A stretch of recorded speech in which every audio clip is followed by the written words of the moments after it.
10%. Era só isso que eu havia pedido. A risada de Hudson Garrett ecoou pelo escritório, como se o tivesse contado a piada mais engraçada da vida dele. Você quer um aumento de 10%? Depois de 18 anos? Disse ele, sem conseguir terminar a frase antes de cair em outra gargalhada. Fiquei ali parado, segurando minha pasta de documentação, com todas as melhorias de processo e inovações para redução de custos que desenvolvi ao longo de quase 2 décadas na Porter Precision Manufacturing. Meu nome é Calvin Bennett. Tenho 49 anos. Sou engenheiro sênior de sistemas de manufatura. E até aquele momento, sempre deixei meu trabalho falar por mim. Ex-técnico da Marinha, que depois se tornou engenheiro civil, sempre acreditei que o bom trabalho seria reconhecido. Entrei na Porter aos 31 anos, recém-saído do serviço militar, com grandes sonhos de construir algo significativo. O sistema de produção enxuta que projetei economizou $2 milhões para a empresa. Só no último trimestre foram 8 milhões, disse, tentando manter a voz firme. Os processos de controle de qualidade aplicados no contrato com a Eastwood reduziram os índices de defeitos em 85%. Hudson acenou com a mão, como se espantasse uma mosca. Todo mundo é substituível, Calvin, até você. Ele recostou-se na poltrona de couro, com aquele sorriso presunçoso de MBA de Harvard. Se acha que vale mais, fique à vontade para testar o mercado. Foi nesse instante que percebi o que precisava fazer. Hudson nunca entendeu o que acontecia no chão de fábrica. Enquanto ele se reunia com a diretoria falando sobre sinergias e estratégias de mercado, eu estava lá embaixo com os operadores, garantindo que as máquinas funcionassem. Tommy Rodrigues operava a prensa principal há 12 anos. Maria Santos cuidava da inspeção de qualidade com um olhar capaz de detectar falhas a 6 metros de distância. Para mim, eles não eram apenas funcionários, eram a força vital dos sistemas que eu criava. Minhas soluções de produção enxuta não vinham de nenhum livro de administração. Essas ideias surgiram observando Tommy enfrentar gargalos no fluxo de materiais durante as trocas de turno, vendo Maria detectar falhas que os caros equipamentos não conseguiam identificar e entendendo que as melhores inovações acontecem quando sabemos como as coisas funcionam de verdade, e não apenas como aparecem em uma planilha. O sistema que desenvolvi para a Eastwood não se resumia a métricas de eficiência. Também buscava reduzir o esforço físico dos trabalhadores e melhorar a qualidade da produção. Antes, os funcionários levantavam componentes de 22 quilos cerca de 200 vezes por turno. Meu projeto introduziu assistência pneumática e um planejamento mais inteligente do fluxo de trabalho. A produtividade subiu 35%, mas o mais importante, os acidentes de trabalho caíram a 0. Entendo perfeitamente, disse, fechando minha pasta. Obrigado por esclarecer minha posição. Escute, Calvin. Hudson suavizou a voz, com falsa preocupação. Você é bom no que faz, mas sua função é essencialmente administrativa. O conselho mal sabe seu nome. É assim que os negócios funcionam. Função administrativa. Certo, porque aparentemente projetar os sistemas que realmente produzem os produtos não conta como parte do negócio. Voltei para minha mesa, passando pelos escritórios de vidro dos gerentes que estavam ali a metade do meu tempo. Minha estação ficava no canto da área de engenharia, cercada pelos terminais CAD e pelos equipamentos de teste que eu mesmo havia ajudado a selecionar e configurar. O lugar que chamei de lar por 18 anos. Da minha mesa, via o chão da fábrica, onde o terceiro turno começava. No monitor, o boletim trimestral da empresa destacava a revolução inovadora na manufatura de Hudson, que garantira o contrato com a Eastwood. Minha revolução. Minhas semanas de 60 horas durante 8 meses seguidos. Minha solução que reduziu custos em 35% e tornou a Porter a fornecedora preferida deles. O artigo mostrava Hudson apertando a mão do diretor de compras da Eastwood. Nenhuma menção ao engenheiro que realmente desenhou os sistemas. Abri a gaveta da minha escrivaninha e tirei um caderno de couro gasto. Dentro, minhas anotações de projetos pessoais ao longo de anos. Ideias desenvolvidas em casa, processos aprimorados no laptop durante os fins de semana, inovações registradas meticulosamente, com datas e histórico de desenvolvimento. A empresa havia implementado algumas porque eu queria provar meu valor, compartilhando sem a documentação formal de aquisição. Revirei anotações de 4 anos atrás, os protocolos de manufatura enxuta que se tornaram a espinha dorsal de nossas operações. No topo da página, com minha letra, Projeto Pessoal, Otimização da Manufatura de Precisão, desenvolvido em casa, iniciado em 15/3/2020. Hudson não sabia, e a equipe jurídica da Porter nunca verificou que eu jamais havia cedido os direitos das minhas inovações mais valiosas. O contrato de trabalho cobria apenas o que era feito durante o expediente, usando recursos da empresa. Meus projetos pessoais foram criados no meu tempo livre, com o meu próprio equipamento. A ironia não me passou despercebida. Passei anos na Marinha trabalhando em sistemas mecânicos de porta-aviões. Tudo ali girava em torno de precisão e confiabilidade. Vidas dependiam dos detalhes. Ao migrar para a indústria civil, trouxe essa mesma mentalidade. Cada sistema que projetava precisava funcionar no mundo real, não apenas constar em relatórios. Peguei o celular e procurei Diana Walsh, vice-presidente de operações da Velocity Industrial Systems, nossa maior concorrente. Ela havia tentado contato diversas vezes pelo LinkedIn e em conferências do setor. Sua última mensagem 4 meses atrás. A oferta continua de pé, Calvin.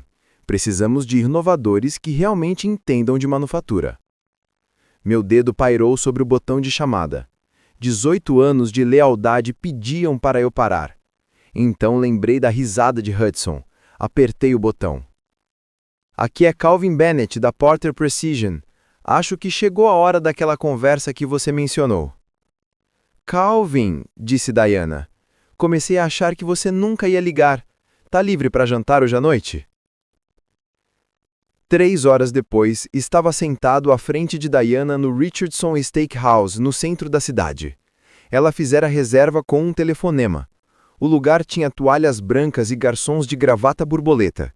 Não era meu ambiente habitual, mas Diana parecia à vontade.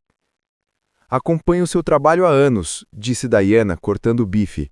As melhorias repentinas nos indicadores da Porter, os pedidos de patente que surgiam misteriosamente após suas apresentações em conferências. Aqueles sistemas de produção enxuta para Eastwood foram verdadeiramente revolucionários. Como você sabia que era meu trabalho? Perguntei a Diana. Ela sorriu. Porque Hudson Garrett não conseguiria projetar nada, muito menos desenvolver protocolos de produção sofisticados. Quando tentamos fazer engenharia reversa dos seus sistemas e falhamos, percebi que precisávamos da mente por trás deles. Ela não estava errada. A experiência de Hudson era toda em finanças e marketing. Seu pai havia fundado a Porter nos anos 80 e Hudson cresceu esperando herdar o negócio. Quando o pai se aposentou há 3 anos, Hudson assumiu imediatamente como CEO. Nunca passou um dia em uma linha de produção. Nunca entendeu como as máquinas realmente funcionavam. O que exatamente vocês oferecem? Perguntei. Vice-presidente de sistemas de manufatura, seu salário será dobrado, participação nos lucros e você terá sua própria equipe de engenharia, explicou Diana, inclinando-se para frente. Mas, mais importante, o reconhecimento. Seu nome em suas patentes, o crédito devido por suas inovações. A parte do reconhecimento era diferente da questão financeira. Não me entenda mal, dobrar meu salário mudaria a minha vida. Mas ter meu nome no trabalho que eu realmente fiz, isso tinha significado. Coloquei meu caderno sobre a mesa. Tenho documentação provando que esses sistemas eram projetos pessoais. A Porter os implementou, mas nunca adquiriu formalmente a propriedade intelectual. Os olhos de Diana se arregalaram ao compreender as implicações. Isso é uma grande falha do departamento jurídico deles? Hudson não valoriza funções administrativas. inclusive a supervisão jurídica, aparentemente. Conversamos por mais 1 hora sobre detalhes técnicos. Diana entendia do assunto. Ela própria começou como engenheira de processos antes de chegar à gerência. Quando expliquei as modificações no sistema de assistência pneumática, desenvolvido para o manuseio de componentes pesados, ela imediatamente compreendeu as implicações para a segurança dos trabalhadores. Ao descrever os algoritmos de controle estatístico que criei, fez perguntas precisas sobre intervalos de coleta de dados e limites de controle. Era isso que faltava na Porter. Alguém que realmente entendesse engenharia por trás das decisões de negócios. 2 semanas, disse a ela. É o tempo que preciso para concluir meus projetos atuais e fazer a transição sem problemas. Diana concordou, mas percebi que estava ansiosa para começar. A Velocity vinha perdendo terreno para Porter nos últimos 2 anos, desde que minhas inovações entraram em operação. Agora ela tinha a chance de reverter a situação. Depois do jantar, voltei para casa com a mente cheia de decisões. Passei o resto da noite revisando mentalmente cada projeto e planejando a transição de forma cuidadosa. A viagem de volta para casa me deu tempo para refletir.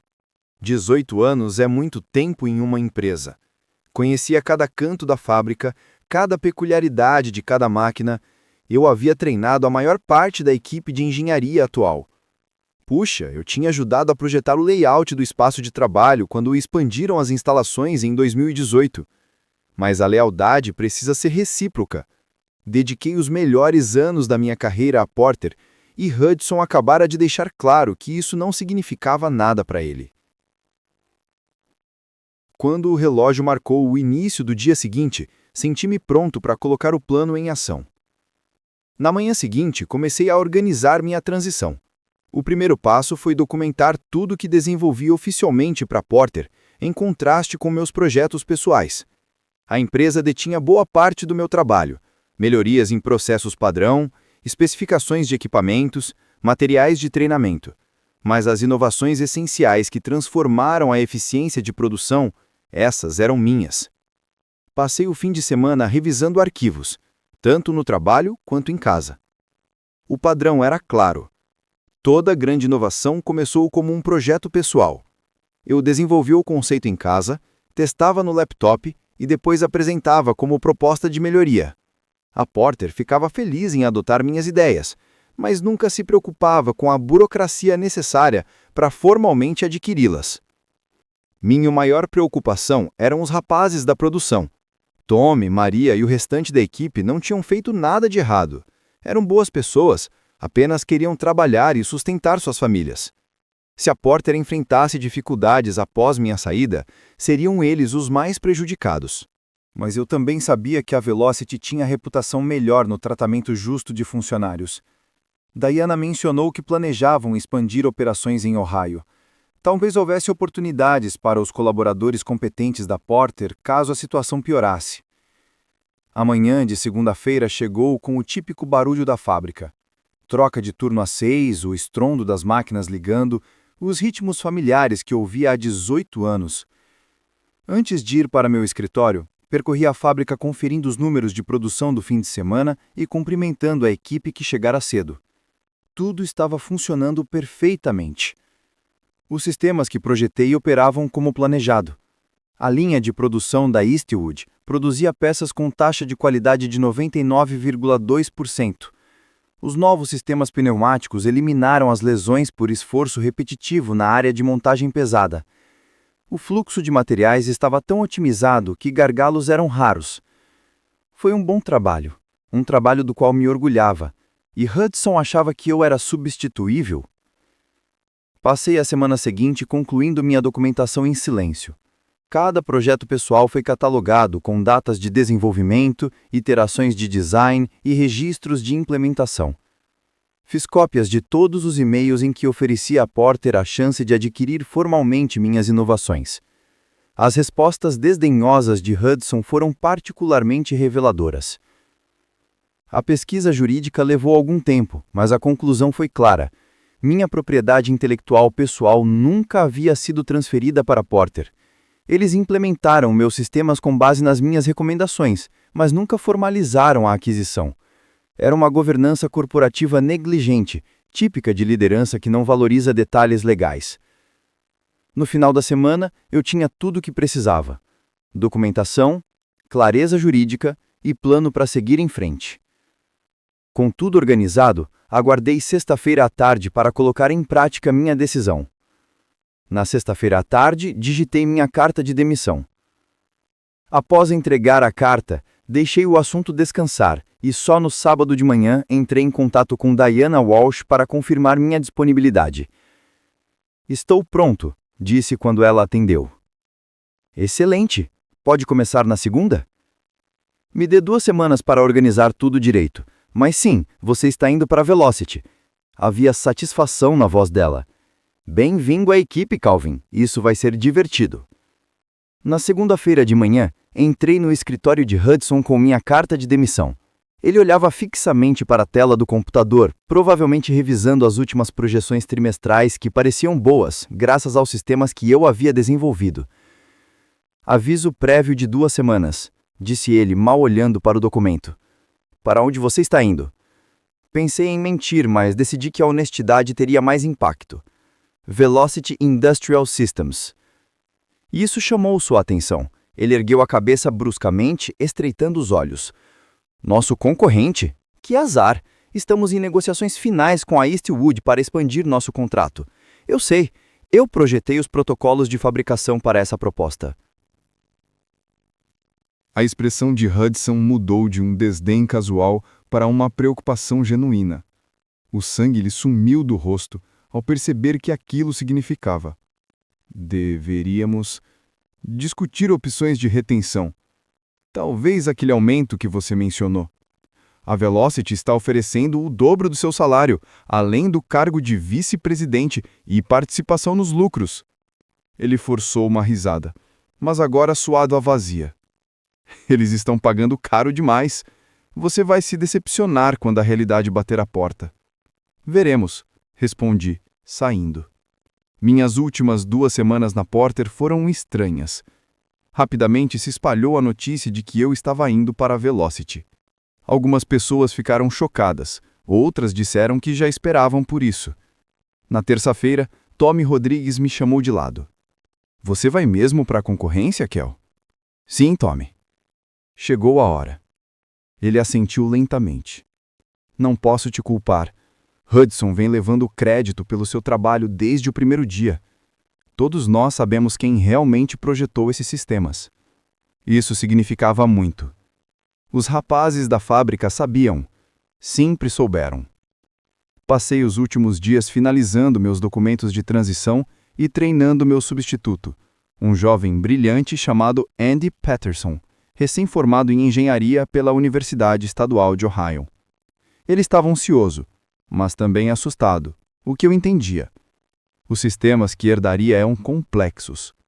Só os controles de assistência pneumática têm 47 parâmetros diferentes. Expliquei enquanto o guiava pela linha de montagem principal. Cada estação é calibrada para pesos específicos de componentes e alturas dos operadores. Se você alterar uma configuração sem entender os efeitos, terá gargalos em menos de 1 hora. Andy anotava freneticamente. "Quanto tempo você levou para aprender tudo isso?" "Anos", respondi honestamente. "Mas não se preocupe, a documentação é sólida e os operadores conhecem esses sistemas como a palma da mão. Ouça-os, eles vão te ensinar coisas que nenhum livro de engenharia jamais ensinará."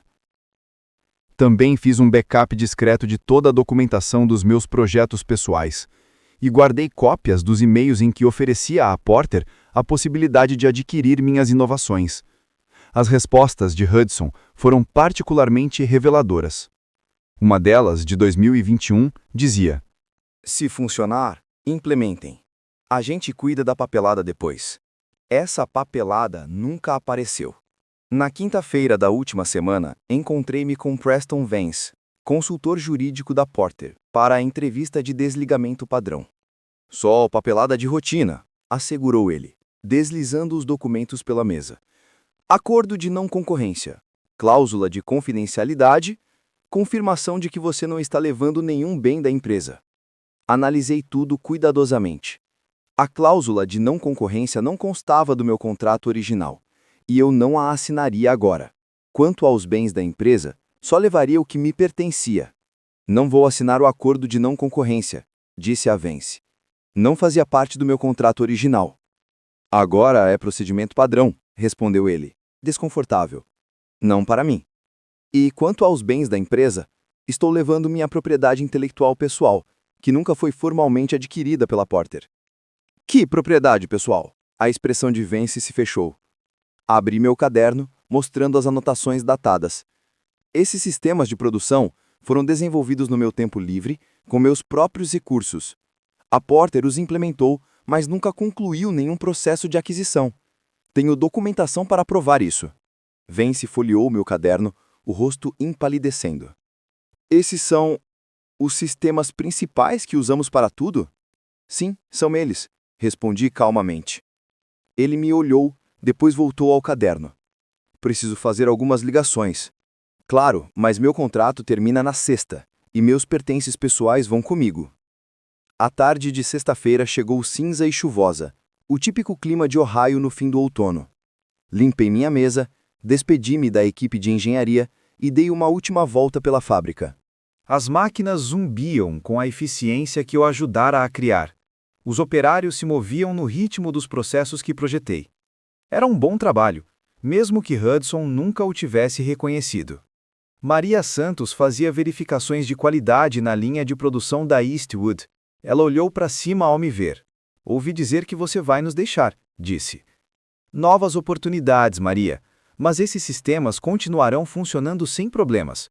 Você os conhece melhor do que ninguém. Ela sorriu. Cuide-se, Cal, e boa sorte com o que vier pela frente. Saí da Porter Precision Manufacturing às 17h30, carregando uma caixa com meus pertences pessoais e 18 anos de lembranças. Meu caminhão pegou na segunda tentativa, como sempre. Algumas coisas nunca mudam. A segunda-feira na Velocity foi como dar um passo para o futuro. As instalações eram mais novas, organizadas, com equipamentos modernos e áreas de trabalho limpas. Diana Walsh me recebeu pessoalmente na recepção. Bem-vindo à Velocity, Calvin. Pronto para transformar o setor? Meu novo escritório tinha janelas com vista para o galpão principal de produção. Janelas de verdade, não aquelas divisórias de vidro internas a que eu estava acostumado na Porter. Pude ver a configuração atual da fábrica e imediatamente identifiquei áreas para melhoria. Os fluxos de materiais eram ineficientes, gerando movimentação desnecessária de funcionários. As estações de controle de qualidade estavam mal posicionadas para a inspeção visual. Os sistemas pneumáticos pareciam ter sido instalados por alguém que apenas leu o manual, mas nunca operou o equipamento. Diana me apresentou a equipe, 8 engenheiros, desde recém-formados até veteranos da indústria. Eles estavam ansiosos para aprender o que eu havia trazido da Porter, mas eu tinha planos maiores do que simplesmente replicar sistemas antigos. Não estamos aqui para recriar os processos da Porter, disse durante a primeira reunião de equipe. Estamos aqui para construir algo melhor, algo que a Porter não consiga igualar mesmo que tente. Nas 6 semanas seguintes, redesenhamos toda a abordagem de produção da Velocity. Os princípios Lean que desenvolvi foram apenas o ponto de partida.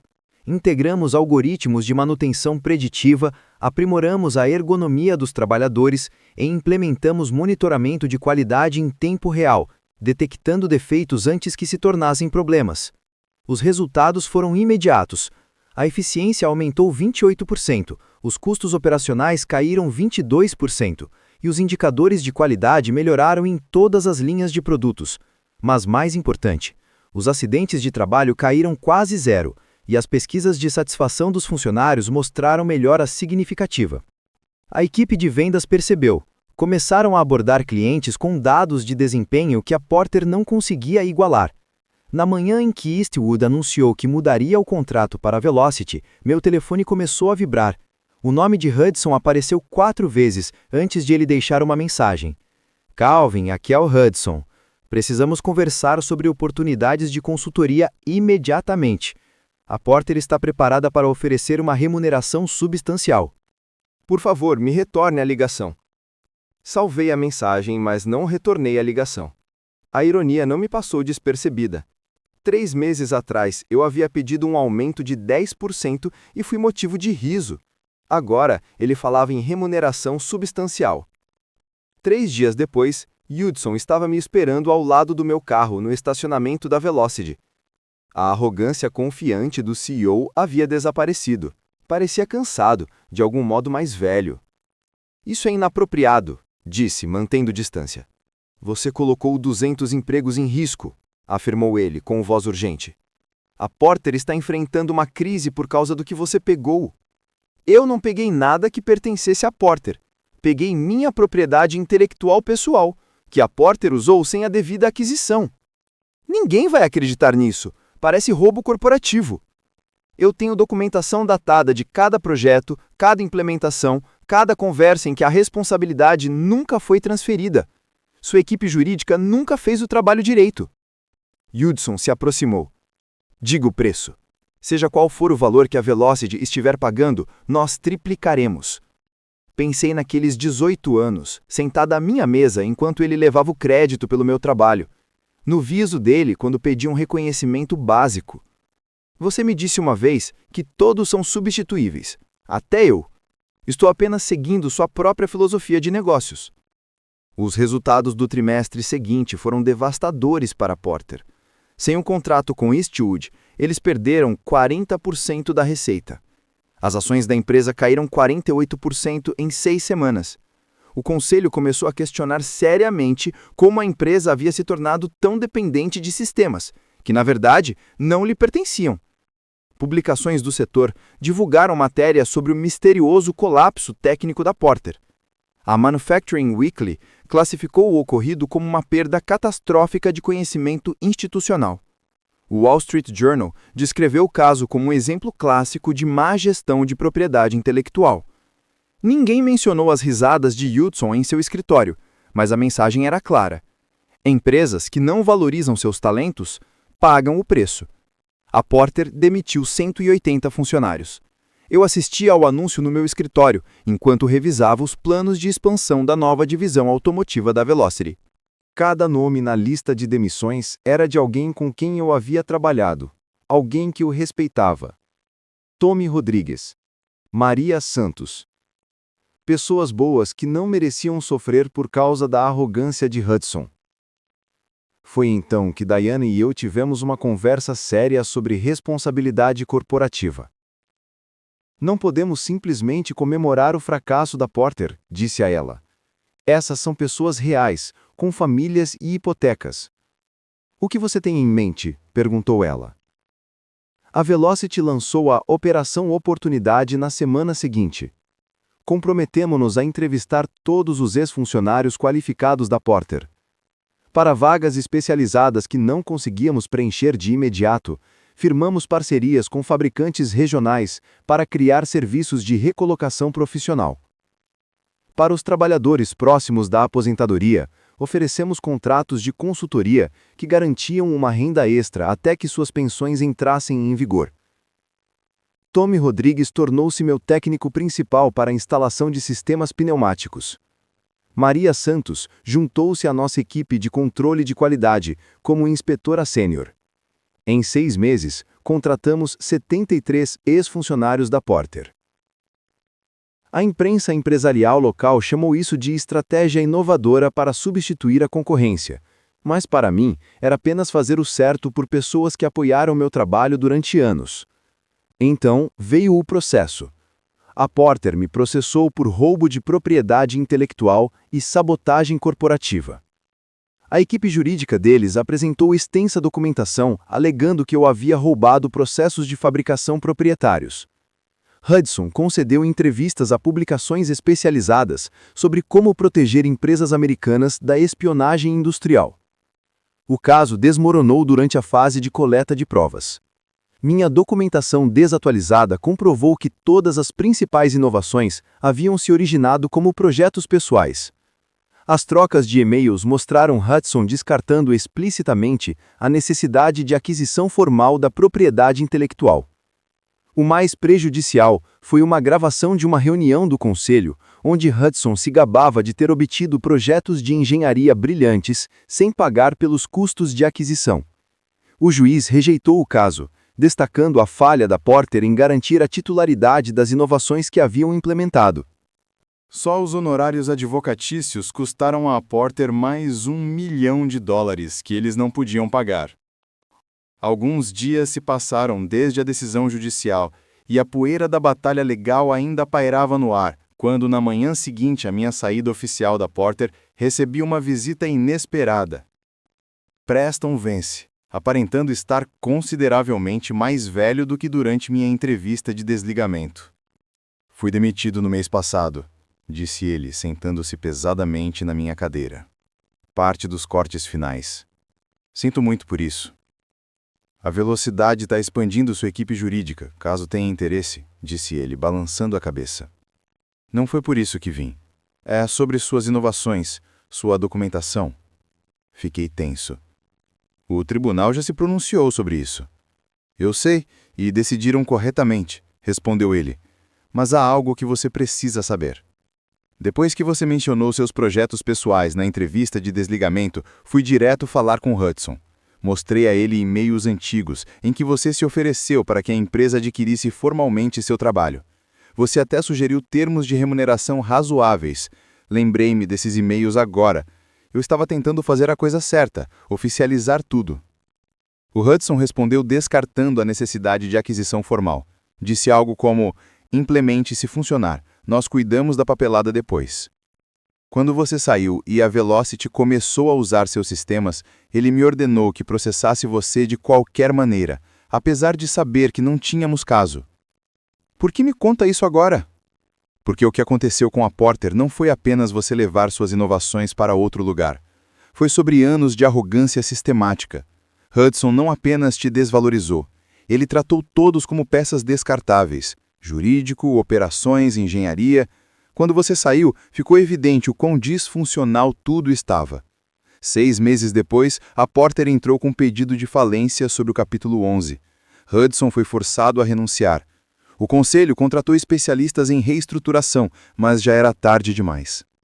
A Velocity havia conquistado a maior parte do mercado, e outros concorrentes ocuparam as lacunas. Hoje, estou sentado no meu escritório de vice-presidente na Velocity, olhando para o amplo chão de fábrica. Minha equipe cresceu para 20 engenheiros. Detemos 15 patentes com meu nome em destaque. Prêmios da indústria enchem minha estante. Mas a verdadeira satisfação vem de ver Tommy Rodrigues treinando novos técnicos, observar Maria Santos orientando jovens inspetores de qualidade, saber que pessoas boas encontraram oportunidades melhores. Às vezes, jovens engenheiros me perguntam quando devem se impor. Minha resposta é simples. Não esperem 18 anos como eu esperei. Saiba o seu valor, documente suas contribuições e nunca deixe ninguém convencê-lo de que bom trabalho não merece reconhecimento. 18 anos de lealdade deveriam significar algo. Quando não significam, às vezes a resposta mais poderosa é provar que estão errados. O texto nos lembra que reconhecimento e justiça no ambiente de trabalho não são apenas sobre salário ou títulos, mas sobre valor real, integridade e responsabilidade. Calvin passou quase 2 décadas criando soluções que transformaram a Porter, mas foi desvalorizado por uma liderança que privilegiava a aparência sobre competência. Sua decisão de mudar de empresa mostra que saber o próprio valor e documentar o próprio trabalho é crucial. Além disso, a história evidencia que o verdadeiro impacto de um profissional vai além de números. Envolve pessoas, processos e legado. A reflexão central é sobre como o talento desperdiçado pode destruir empresas e, ao mesmo tempo, criar oportunidades quando é reconhecido e utilizado corretamente. Nunca subestime o poder da documentação e da propriedade intelectual pessoal. Calvin demonstra que anos de dedicação e inovação não devem ser deixados ao acaso. A lição é clara: saiba seu valor, registre suas contribuições e não aceite ser descartável. Além disso, lideranças que ignoram talentos e tratam funcionários como peças substituíveis arriscam a própria sobrevivência da empresa. Proteger sua criatividade, suas ideias e seus direitos é essencial. E mais importante, a ética no uso do conhecimento próprio pode mudar completamente o rumo da carreira e da vida profissional. Reconhecimento e justiça existem para quem se posiciona com conhecimento e estratégia. Agora me diz, se você fosse Calvin, aceitaria a proposta da Velocity sabendo o impacto sobre seus colegas da Porter? Você acha que Hudson poderia ter evitado a crise da Porter se tivesse valorizado verdadeiramente os talentos da empresa? Escreve aqui nos comentários, eu quero muito saber. E não esquece, deixa também o seu comentário com uma classificação de 1 a 10, para mostrar o quanto você gostou, porque assim eu consigo trazer mais vídeos que sejam interessantes para você. Se você gosta de histórias de superação, estratégia e justiça corporativa, curta o vídeo, inscreva-se no canal e acompanhe mais histórias inspiradoras de quem prova o seu valor.